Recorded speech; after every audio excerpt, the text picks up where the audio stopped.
Aku mengira malam itu akan menjadi malam tersulit dalam hidupku, tapi ternyata, justru malam itu membuatku menangis karena sesuatu yang tak pernah aku bayangkan.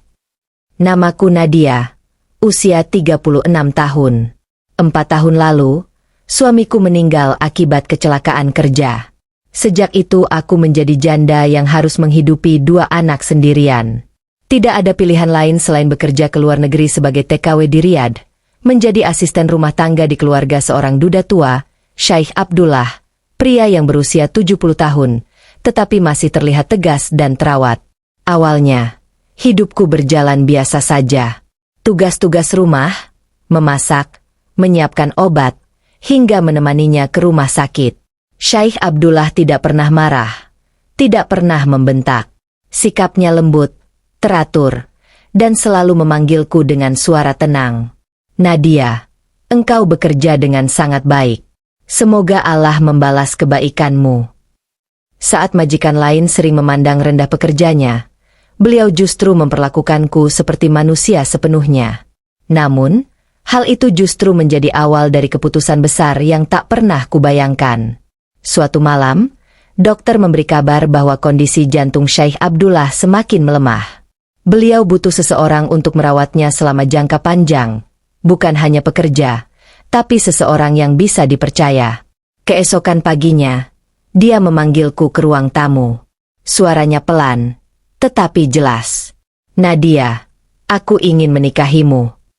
Aku terdiam. Jantungku terasa berhenti sesaat. Menikahi majikan sendiri? Seorang duda berusia 70 tahun pula? Aku hanya mampu berkata pelan. Syekh, saya ini janda. Usia saya sudah lewat masa muda, dan saya hanya pekerja biasa. Beliau tersenyum tipis. Justru karena itu, engkau wanita baik. Anak-anakmu akan kurus. Masa depanmu akan kuamankan. Dan saat itu, beliau mengeluarkan sebuah amplop berisi surat asuransi, tabungan, dan dokumen jaminan yang menyatakan bahwa jika aku bersedia menikahinya, segala kebutuhan anak-anakku akan ditanggung sampai kuliah. Aku menangis seketika. Bukan karena lamaran itu, tapi karena selama hidup, belum ada pria yang begitu menghargai keadaanku. Akhirnya, setelah 3 hari istikharah dan berdiskusi dengan keluarga, aku menerima lamaran itu. Pernikahan kami berlangsung sederhana, tanpa pesta meriah, hanya akad resmi di rumah, ditemani keluarga dekat beliau. Aku mengenakan abaya putih sederhana, sementara beliau memakai jubah putih yang rapi. Tidak ada sorak-sorai, tidak ada musik, tetapi ada ketenangan yang aneh. Seolah aku melangkah memasuki hidup baru yang penuh tanda tanya. Sebagian orang mungkin akan mengejekku. Menikah demi uang. Menikah dengan pria tua. Tapi mereka tidak tahu bagaimana rasanya menjadi ibu tunggal tanpa pegangan hidup. Malam itu aku masuk kamar dengan hati bergetar. Aku sudah menyiapkan segala kemungkinan, terutama ketakutan bahwa aku harus menghadapi situasi yang tidak siap aku jalani. Namun sesuatu yang tidak masuk akal justru terjadi. Saat aku duduk di tepi ranjang dengan gugup, Syekh Abdullah mendekat, lalu berkata dengan sangat pelan, Nadia, malam ini kau tidak perlu takut. Aku tahu engkau letih, dan aku tahu hatimu penuh beban. Malam ini, kita hanya berbicara saja. Aku menatapnya, terkejut, bahkan sempat mengira beliau bercanda. Tetapi ia melanjutkan dengan suara lirih. Aku menikahimu bukan untuk mengambil apapun darimu, tetapi untuk memberikan ketenangan di sisa hidupku. Beliau kemudian mengambil selimut, membetulkan posisi bantal di belakangku, dan duduk di kursi samping ranjang, bukan di sebelahku. Jika engkau siap menjadi istriku sepenuhnya, biarlah itu datang dari hatimu, bukan karena rasa takut atau kewajiban. Dan malam itu, pria berusia 70 tahun itu justru membacakan Al-Quran di sampingku. Suara beliau bergetar, tetapi terasa hangat. Entah mengapa, air mataku mengalir tanpa bisa kutahan.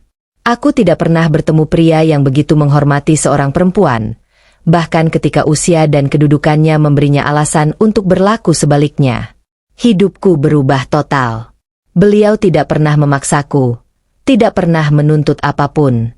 Yang beliau lakukan hanyalah memastikan aku dan anak-anakku hidup dengan layak, aman, dan tanpa kekurangan. Dan pada suatu malam setelah beberapa bulan, aku sendiri yang akhirnya berkata kepadanya, "Shaib, kini saya siap menjadi istri yang sesungguhnya."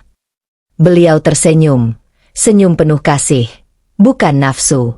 Dan sejak itu, hubungan kami tumbuh bukan dari paksaan, tetapi dari rasa hormat, syukur, dan kasih yang datang perlahan. Banyak orang mungkin tidak mengerti keputusanku, tetapi hanya aku yang tahu kenyataan ini. Kadang cinta tidak lahir dari kemudahan, tetapi dari ketulusan seseorang yang membuat kita merasa aman. Dan Shaif Abdullah, pria yang awalnya hanya majikan tua, kini menjadi lelaki yang membuatku menghargai diriku sendiri. Setelah beberapa minggu menikah, hidupku bersama Shaikh Abdullah berjalan damai. Aku merawatnya sebagaimana aku merawat beliau ketika masih menjadi pekerja rumah tangga. Hanya saja kini statusku berbeda. Ada rasa tanggung jawab yang lebih besar, ada rasa hormat, tetapi juga ada rasa takut yang belum hilang sepenuhnya. Takut tidak bisa menjadi istri yang cukup baik untuk seorang lelaki setua dan sebaik dirinya. Namun kedamaian itu tidak bertahan lama. Konflik datang bukan dari dirinya, melainkan dari keluarga besarnya. Kabar pernikahan yang menyulut kemarahan. Suatu siang, ketika aku tengah menyiapkan makanan, tiba-tiba pintu rumah dibuka dengan tergesa-gesa. Suara langkah-langkah keras menggema di ruang tamu.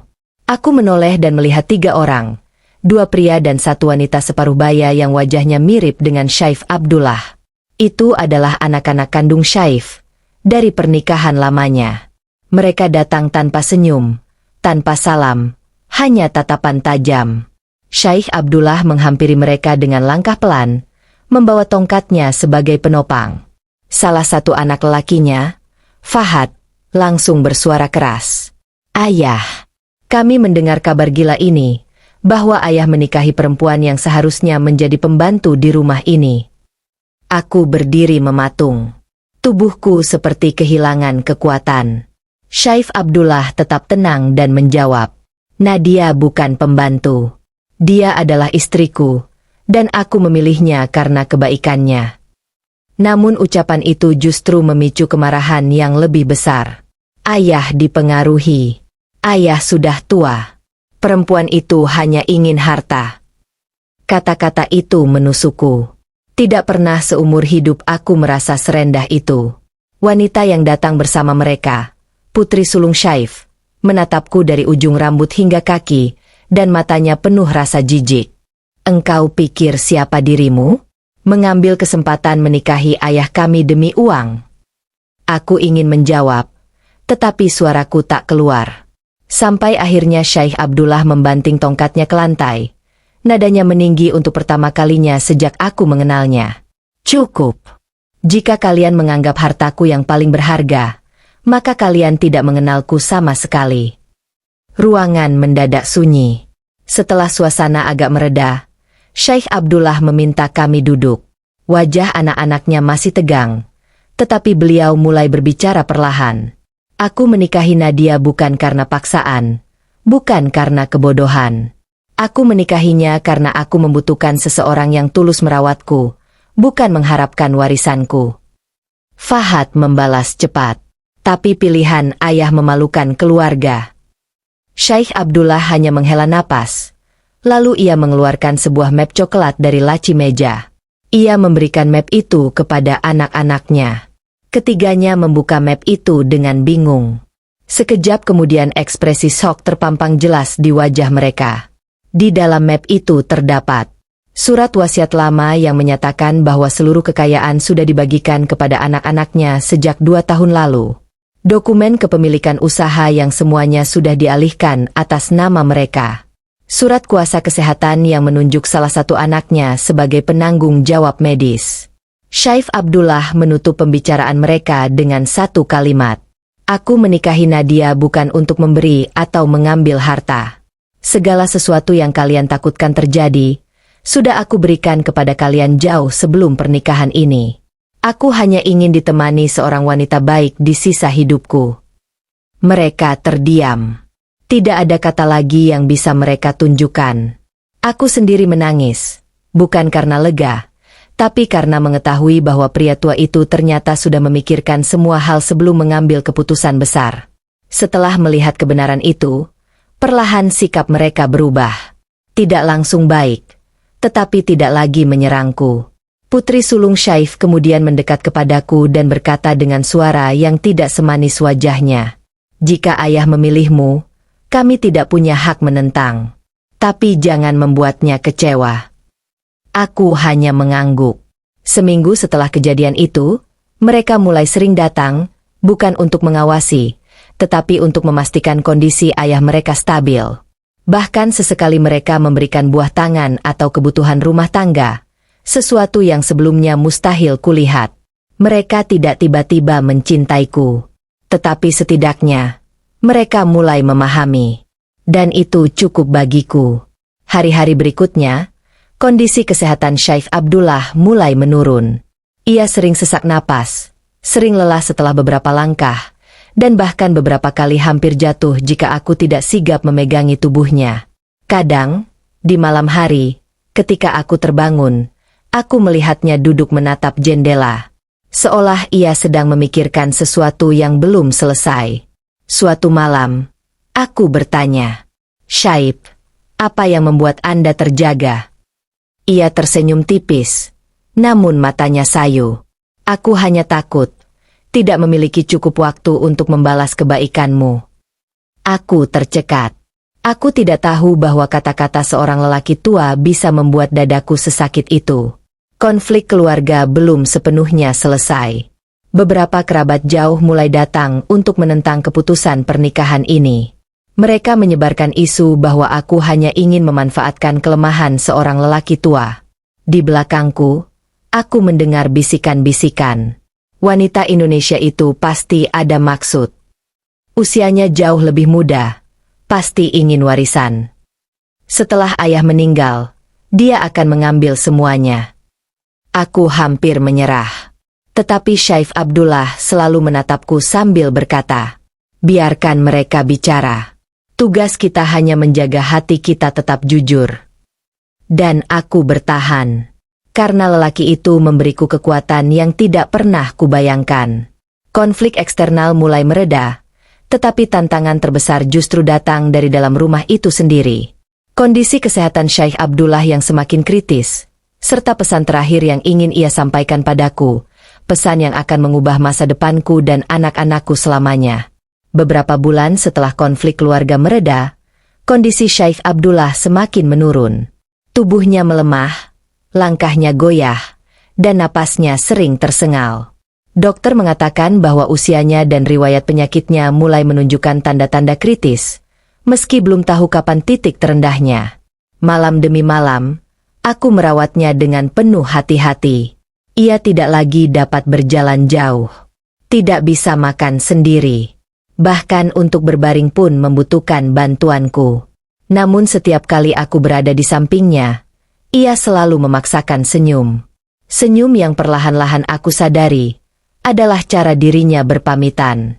Suatu malam, ketika udara di luar sangat dingin, aku mendengar suara batuk berat dari kamar.